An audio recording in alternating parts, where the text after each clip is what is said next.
Thanks for listening to this episode of Screen Facts with Jason Davis, your movie trivia and discussion podcast. Please don't forget to like the Facebook page, facebook.com/screenfacts. Let us know if you have any questions or comments. You can also tweet me at Jason Davis Voice or email screenfacts@yahoo.com. Please subscribe for free in the iTunes store to automatically get new episodes every Wednesday. And by the way, we're also available now on Google Play Music on your mobile device. Joining me for this episode of the podcast is my good pal, the Blazer, Brian Berkowitz, attorney at law. Hey, how's it going? And very appropriate that attorney at law is with me for this episode because we're going to talk about a movie that is all about attorneys. At law? Yeah, A Few Good Men. Nice. So we chose this movie because it's written by one of your favorite writers. Correct. Aaron Sorkin, super genius. We're talking West Wing, Sports Night, Studio 60 on the Sunset Strip, The Newsroom, a Facebook movie that was called The Social Network. But mostly I am obsessed with The West Wing. When I say I'm obsessed with it, I watch it over and over and over again. And the genius of Aaron Sorkin, the dialogue, the way he puts things forth, the accuracy is amazing. Also, The American President was a movie he wrote. I like this movie. I remember seeing it in the movie theater. I think it might have even been the Aaron Sorkin benchmark. This is really, I think, what put him on the map. I believe this was his first screenplay. Right. He had written the Broadway play, which was extremely successful. And then he also had written the screenplay for this movie. Okay, yeah. The movie was originally released December 11th, 1992, directed by the great Rob Reiner, who's got a resume also a mile long of amazing movies. The Meathead? Yeah, The Meathead. Did we do a movie with the Meathead already? Well, I did Spinal Tap with my brother. Right. He's done so many great movies, but he obviously chooses great source material. Absolutely. And I know that we're going to be talking about more of his movies on the podcast for sure. The movie stars Tom Cruise, Jack Nicholson, Demi Moore, Kevin Bacon, Kiefer Sutherland, and Kevin Pollak, who's also fantastic in the movie. Always. He's great and a brilliant impressionist. Estimated budget of $40 million, domestic gross of $141.3 million, and worldwide gross of $243.2 million. A pretty successful movie for a real courtroom drama kind of thing. Absolutely. You know, it's funny. I was thinking back recently. When I was younger, a friend of mine's father took us to see the Caine Mutiny Court-Martial on Broadway. Okay. And I don't know if that indirectly or whatnot, but I was so moved by that. I think that might have planted a seed in the back of my mind to become a lawyer. Okay. I actually like a good legal movie, even though my entire life this is. You know, my background is I'm a former prosecutor like Kevin Bacon was here. Now I'm a criminal defense attorney, much like our dream team in this movie. And I don't know if I've given this a serious watch since I've been an Aaron Sorkin fan and since I've been an attorney. I know I saw it in the movies when it came out. It must have been 92 or 93. But I kind of opened my lawyer eyes and watched the movie. Didn't override my thoughts on it. I wasn't spending so much time being a lawyer watching it. But a lot of the stuff in the courtroom would never happen. But if you really had to watch what was happening in the courtroom, nobody would watch the movie. It'd be so boring. Most cases are somebody stole something, somebody drove drunk, and, the trial of the century, an O.J. Simpson, or the fictional one here, which is actually based in fact a bit, right? Based in fact on Aaron Sorkin's sister, right? Yeah, his sister was a JAG attorney on a case that inspired this movie, an actual code red at Guantanamo Bay. She told Aaron Sorkin the facts of that case or the story of that case, and he kind of built the script around that. He's got a really sharp wit in his writing and a really, the dialogue is great. It's just really, really well written. It's great. All of his stuff. He's also got a great pace. In the West Wing, they do the walk and talk where there's single camera shots and one take of people walking. And that's been a big thing. And I don't know if it was this movie or another one where they said the walk and talk was actually invented in this. Yeah, Rob Reiner kind of felt that it would be very static and very boring. He actually suggested that they do that walk down the hallway sort of thing, just to give it a little bit more movement and action. And it works. At any rate, it's good that you were able to disconnect yourself as a lawyer when you were watching it and just enjoy it as a movie. A couple times in my mind objected before they objected, knowing maybe I knew, maybe I didn't, but it just seemed something I would object over. Okay. The climax of the movie is Tom Cruise trying to get Jack Nicholson to admit that he ordered the code red, because if he gets him to admit that, that's the case. Because he doesn't have any kind of a defense other than the roll of the dice trying to get Jack Nicholson to admit that. And he feels like he can get him to do that because Nicholson is this, die-hard Marine. that's really proud of like disciplining these soldiers and all that. Would you ever go into a courtroom as a lawyer? You're a defense attorney, so it's different for you. Well, but I was a prosecutor also. Okay. But so is it safe to say that you would never use that approach when practicing law? You know, here's the problem. A lot of things they taught you in law school, sometimes I think they teach you because they think it's the right thing to teach you. But one of the things I try to live by is never ask a question you don't know the answer to. Now, the character was set up enough where I agree nobody, tells him what to do. He was the king of Cuba, basically, on Guantanamo Colonel Bay. Jessup, you're talking about. Absolutely. Okay. And I think that if you're going to look at fiction and try and move it into fact, the information we have is this guy was an egomaniac. Mm-hmm. When he said that, Santiago's death, while tragic, may have saved lives. Mm-hmm. I'm not condoning anything, but if you're thinking about it, in the military, obviously what Tom Cruise says, come on, that's not a real order. There's real orders on here. But there is something to be said, as he said, it's a brotherhood and there's a respect. And I mean, I'm grateful to our veterans and our fighting force. And there is something to be said about military and rules. You can't just look at this movie and say, he's wrong and they're right. Somewhere between that lies the sweet spot, the truth, the things we needed on it. So maybe in 100 or 99 out of 100 situations, Colonel Jessup's the way he handled things was perfect. Mm-hmm. This one obviously ended poorly. Right. There's a scene in the movie where Tom Cruise confronts Kevin Pollak, or Demi Moore does maybe, and says, why do you hate him so much? Because he beat up on a weak kid. Right. He was a bully sort of thing. Demi Moore presents the other side of that argument. Right. And it says, why do you like them so much? Because they stand on a wall and they say, not on my watch, right? Exactly. And it's funny, I think using that term, not on my watch, is something I've taken from this also. Yeah, I think we all say that, right? Right, but I got the chills repeating that right now. I mean, it really, if you want to talk about dialogue and everything being amazing, that's outstanding. Yeah, I mean, it's hard to really understand the way people in the military think because we're not there. These guys, they're in the trenches, sometimes literally, and it's probably very intense. And if you can't count on your fellow soldiers to have your back, you're kind of in trouble. No, you're right. Also, there's no room for Monday morning quarterbacking on this. And what did he say? If you ever asked a man to put your life in his hand and ask you to do the same on it, I mean, it really, the core principles of honor and code and all these other things, and experimenting and looking at the fringes of it and what's in between, really made for a great movie here, and made you also, as much as you didn't like them, appreciate the military and the sacrifice that these guys are doing. Oh, absolutely. And of course, this episode, you're hearing this right after Memorial Day, so I don't think we can express enough gratitude every day to veterans and people who have given their lives for our country. A Few Good Men was nominated for Best Picture, Best Supporting Actor, Best Sound, and Best Film Editing at the Oscars. It also received Golden Globe nominations for Best Drama, Best Actor for Tom Cruise, Best Supporting Actor for Nicholson, Best Director, and Best Screenplay. So it was nominated for a whole bunch of awards. Ranked number 5 on the American Film Institute's list of the 10 greatest films in the genre courtroom drama. We're watching the movie, and in the beginning of the movie, you kind of hate Tom Cruise's character, don't you? I don't know if I hate him, but he's really kind of douchey, though. He's a little bit of like that he's just kind of. It seems like everything falls his way. He's got the great life. I'm picturing if I'm in the military, I'm not going to have that amazing life. He's playing softball and he's best friends with everybody. I mean, it really it's not what I picture when I picture the military. Right. He just comes off as very cocky and cavalier in the beginning. But then once he decides that he's not going to try and get a plea deal, he's going to go to court. Until this point in the movie, the character has only done plea deals. It's interesting also, two things. One, he said, so this is what a courtroom looks like. And the other thing is, I think we did the math that maybe he was 9 months to a year out of law school.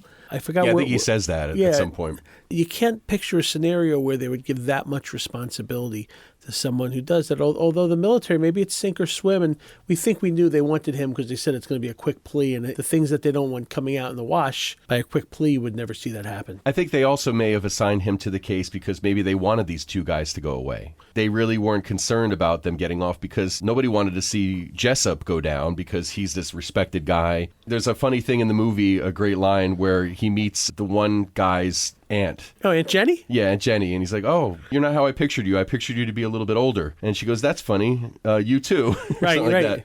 So another thing, too, they assign Tom Cruise's character when probably the person who seems more invested in the case and maybe has more experience is Joe Galloway, Demi Moore's character. Absolutely.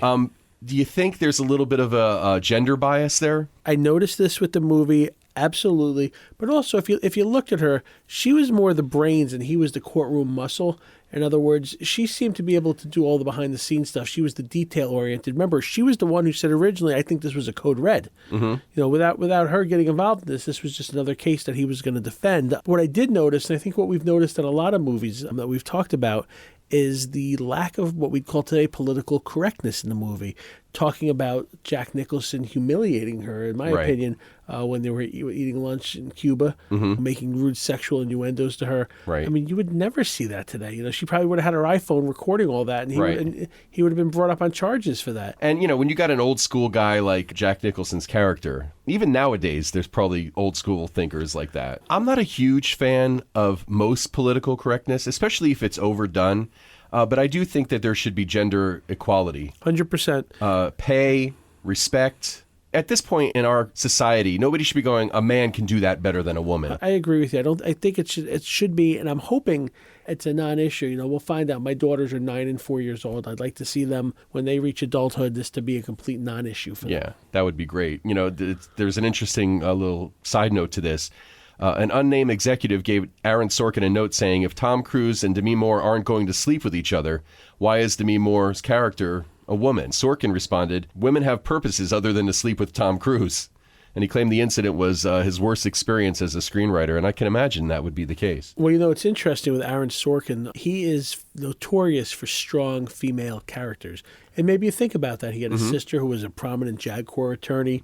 Galloway was a strong character on Absolutely. this. She leaned on Tom Cruise, but the moments of strength and confidence that we saw in her were outstanding. And, The West Wing, all these other shows, strong, powerful female leads or just strong leads that are played by women. Absolutely. So I think that is very typical Aaron Sorkin to say what a ridiculous comment that unnamed executive was. The cool thing about Caffey and Galloway, Demi Moore and Tom Cruise's characters, is they kind of bring out the best in each other. Yeah, 100%. When they're out eating crabs at dinner and he says to her, why are you always giving me your resume? And she says, I want you to think I'm a good lawyer.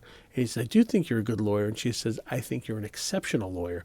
I mean, there was clearly some flirting going on back and forth on there. And she definitely liked him. So the title of the play and film came from a long-running recruiting campaign for the U.S. Marine Corps. We're looking for a few good men.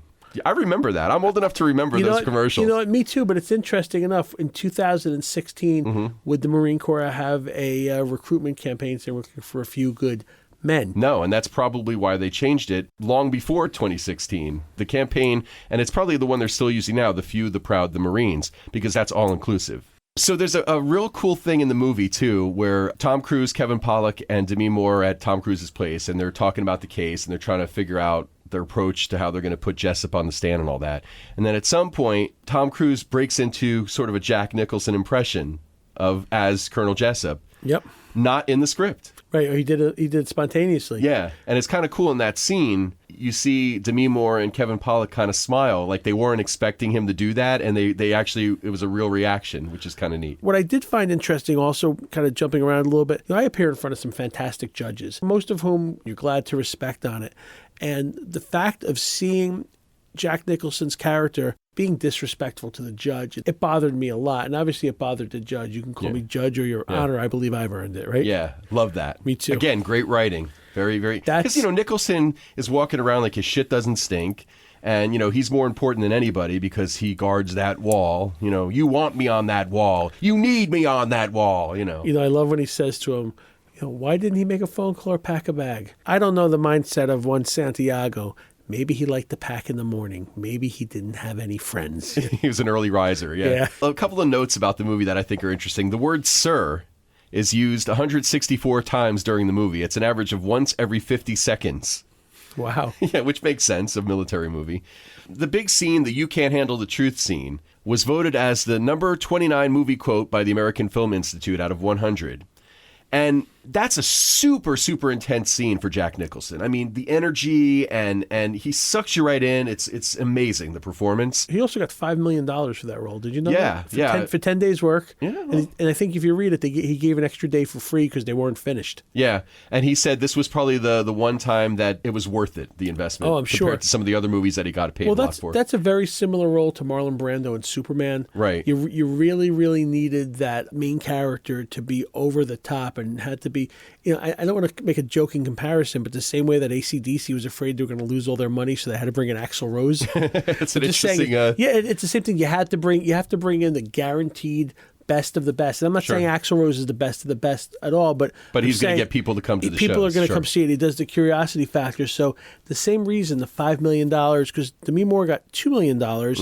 I think her asking was $3 million, and she was going against a lot of very A-list actresses for it. And, she was 8 months pregnant during That's amazing. You really can't tell. We've seen TV shows and stuff when they hide a pregnancy on it. And, the fact that she was 8 months pregnant. 8 months, it's probably a lot harder to hide than like 2 months. Yeah, it was definitely interesting. But she's a fantastic actress. She is. But so Nicholson in that scene, when they shoot a movie, I would imagine most people know how this works. They shoot the scene a number of times because they get coverage of different angles. They shoot to get reactions from different actors and different lighting and all that kind of stuff. They shot that scene several times to get the reaction shots from the other cast members. But Nicholson, every single time, did the scene with the same intensity so the other actors would have that intensity to play off of for the reactions. That's a pro right there. He is probably one of the best actors ever. He's amazing. If you ask me who one of my favorite actors is, I wouldn't even think Jack Nicholson, but as good as it gets. Yeah. The Shining. He was a great Joker. He brings something magical to everything he's in. Even if it's a small role like this,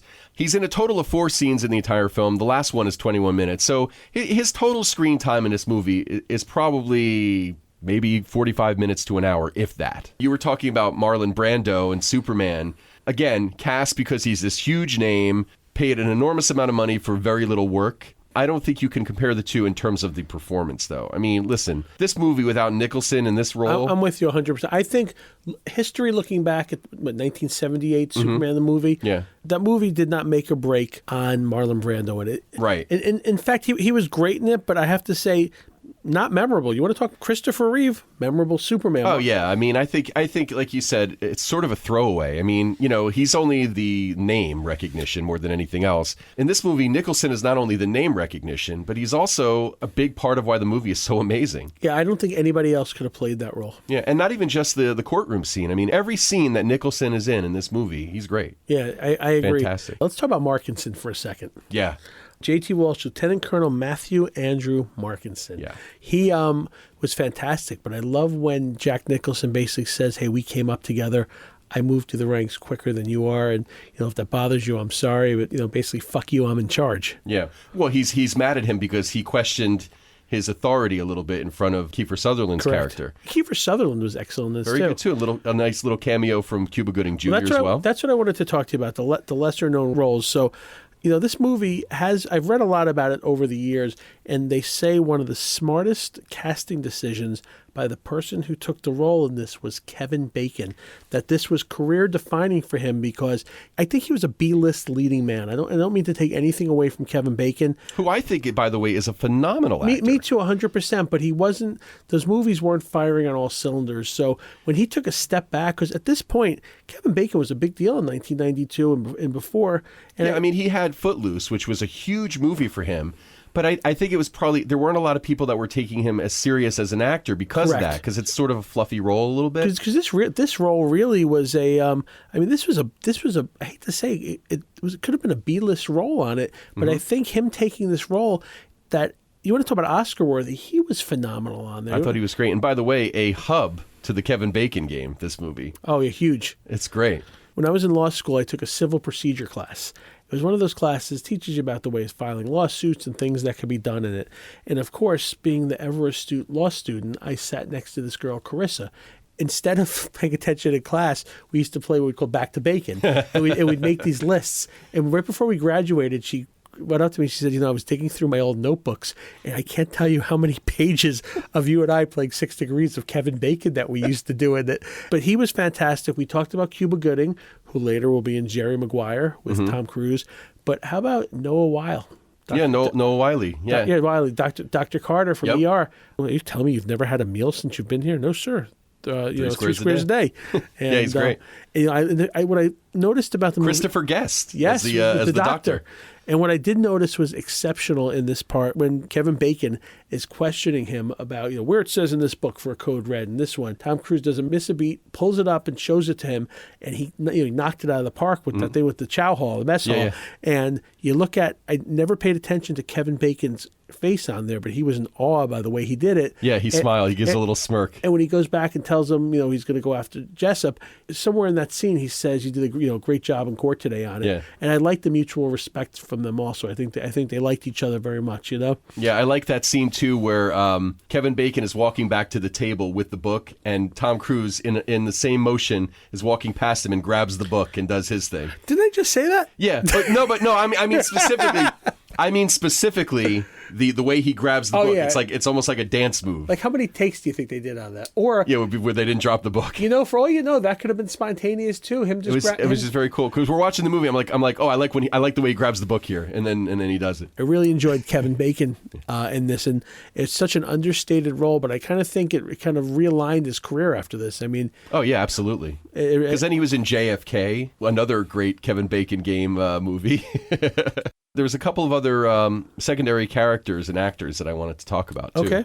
So there's only one actor that was in the Broadway cast that also made it into the movie. Gary Bergdorf? No. Do you know why I'm saying Gary Bergdorf? That's Radar, isn't it? Right, who was also the only one that was in the original MASH movie and the TV show. Okay. So I've been waiting all day to hit you with that one. Okay. But I assume you're talking about Josh Molina. I am. A guy who is a close friend of Aaron Sorkin, and he actually has done a lot of Sorkin's projects, too. Sports Night. Mm-hmm. He was in The American President. Yep. He was in this movie. He played Will Bailey on I think starting in the 4th season of The West Wing. Mm-hmm. Outstanding. And I must say that he has a podcast called The West Wing Weekly, which goes episode by episode. Remember, he didn't come on until the 4th season. Okay. But they go episode by episode. They've been having guests and the actors on it. And I got to start watching that show. I got to watch it. You don't know what you're missing. I think I'm going to really enjoy it because I love The American President, and you said it's similar to that. The problem is just finding the time for another hour-long show, and there's like how many episodes of that? Like Listen, 200 and something? I love The West Wing. I think I've said it a million times. Just on the podcast, yes. Yeah. What I say about that is, you want to talk about Aaron Sorkin, the level of writing on that show is sick. And then there's one other actor in the cast who's a pretty important guy in the story. Is that Wolfgang Bodison? Yeah, the guy who plays Dawson. So my understanding is that Mr. Bodison was a location scout. I'd read one time a location scout and another time personal assistant to Rob Reiner, maybe one and the same, depending on what his role was. And they said he looked like such a Marine that they cast him as Dawson on it. And, truthfully, played that to the nines. I mean, that was outstanding. That's what I was saying, too.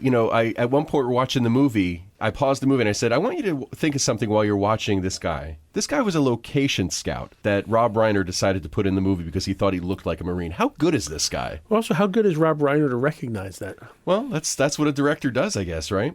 And it's funny. I feel bad saying the meathead, but I mean, that I'm sure he gets it all the time. I mean, that's an iconic role. But, absolutely. I mean, what did he did? The Princess Bride, right? I mean, oh my God, the list of movies that Rob Reiner directed: Princess Bride, Spinal Tap, this, Stand By Me, When Harry Met Sally. This is just off the top of my head. I guess the main question is, can you name a bad Rob Reiner movie? No, some people would say North, but I even like that when I saw it. That's with Elijah Wood, right? Yeah, I've never seen that, but I heard good things also. Yeah. Jason, I have to just pause for a second also because, we out in Screen Facts land, I feel like I've been on this show so many times that, some of your people are my people. My good friend Adam Bronner, who, as we know very well, is an avid listener, today told me he has never seen A Few Good Men before.